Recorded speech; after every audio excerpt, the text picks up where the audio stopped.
ሰላም ጤና ይስጥልን የተከበራችሁ የኢፌዴሪ መከላከያ ሰራዊት የዩቲዩብ ቻናላችን ተከታታዮች ወቅታዊ ሰራዊታችንን የተመለከቱ መረጃዎችን አድርሳችኋለሁ።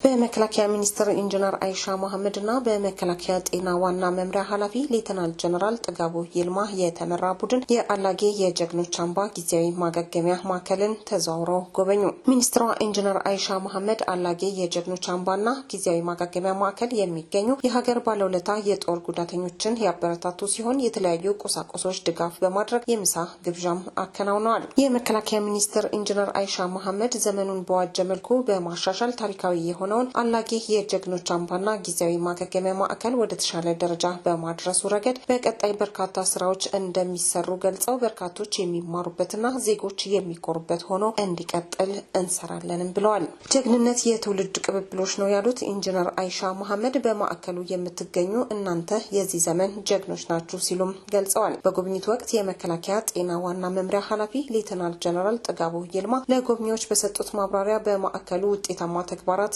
እየተከናወነ እንደሆነም ነው የገለጹት። ሀገር የምትቀጥለው ታሪኳን ማስቀጠል ሲቻል ነው ያሉት ሌተናል ጀነራል ጥጋቡ ይልማ አባቶቻችን የጀመሩትን የጀግኖች አምባና ጊዜያዊ ማገገሚያ ማዕከል የተለያዩ እድሳቶችን በማድረግና በተጠናከረ መልኩ ስራዎችን በማከናወን ታሪክ በማስቀጠል ላይ እንገኛለንም ብለዋል። በመልክዓ ምድራዊ አቀማመጡና በአየር ንብረቱ ቁስለኞች ቶሎ እንዲያገግሙ በማድረጉ ረገድ ያለው አስተዋጽኦ የጎላ በመሆኑ ማዕከሉን ተመራጭ እንዳደረገውም ነው ጀነራል መኮንኑ የገለጹት። በጉብኝቱ የማዕከሉ አዛዥ ኮሎኔል ሚስባህ አረቡ ለጎብኚዎች የማዕከሉን አሁናዊ ሁኔታ በሚመለከት ገለጻ አድርገዋል። የዩቲዩብ ቻናላችን ተከታታዮች ወቅታዊ ሰራዊታችንን የተመለከቱት መረጃዎች የተከታተላችሁት ነበረ። በያላችሁበት መልካም ጊዜ ይሁንላችሁ።